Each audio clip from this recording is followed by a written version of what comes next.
Take 23. Alright, so hello, fellow classmates. My name is Eric Holland, and I'm going to be presenting my PowerPoint on Ola Mohala. Also, I have traditional Sikh music playing in the background for anyone who's interested. You may find this playing at the festival that if you ever decided to go. No. What is Ola Mohala? And Ola Mohala is a Sikh tradition or celebration or a festival. I mean, all of those are synonyms, meaning about the same thing. You can call it whatever you want.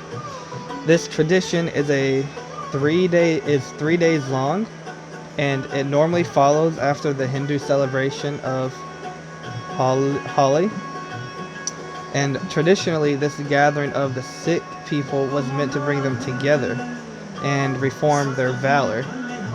And it was also to kind of reinforce the idea of defensiveness, because at this point in time, they were always under attack, always under threat of attack from other surrounding tribes. Not really tribes, but enemies that were against them. So this kind of brought them together.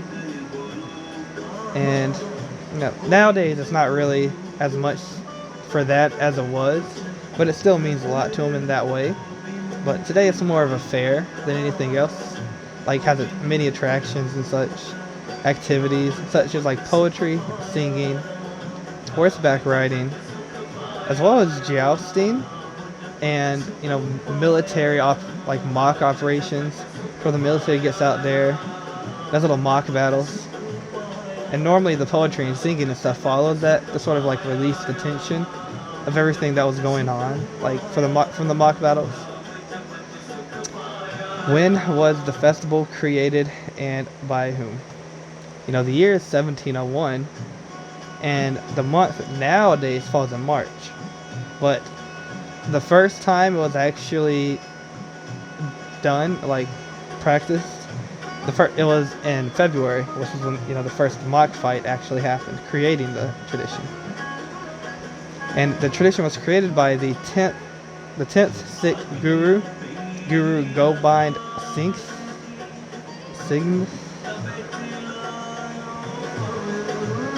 And who are the Sikh exactly? The Sikh tradition is relatively new. It was formed in the late 15th century, so the 1400s, I think around 1470, 80. And I personally think that's new and recent. I never read that anywhere. I just think compared to all the other religions, it's pretty new. And the people who decided to devote themselves to this religion of Sikhism are those who actually needed to seek some spiritual guidance of some sort. They were just lost, and they didn't think Hinduism or Judaism was cutting it, Christianity, so they turned to this. And one of the cool things about the Sikh is that they usually follow a rule called the 5 Ks. They don't have to anymore, but most of them still do. The first K is Kesh, and it's never cutting your hair or trimming your beard. The trimming your beard part's mostly for guys. The girls don't grow a beard. The Kanga is a comb, always carrying a comb around with them. The Kara is a silver bracelet. They're always having that with them. Basically, they always have these things on them. I have to keep repeating it. The Kashira is always having cotton boxes on. And the Kirpan is always having a steel or iron dagger. It's they can protect themselves. And the people who go to Ola Mohala, first and foremost, everyone can go. There's nothing stopping me and you from going. There's no discrimination there. Happy to see everybody there. But traditionally, they have always had a group of people called the Nahangs. These men are traditionally responsible for protecting the Sikh, though they don't do much fighting anymore. That's more of a thing of the past. They're just there kind of for show, but they are still technically responsible for protecting the sick people. And like where you can go to Ola Mohala, let me not butcher this, it's Tak Shri Keshgara Sahib in Anandapur. And it's a really cool place as it's like one of only 5 talks holding like special historical meaning.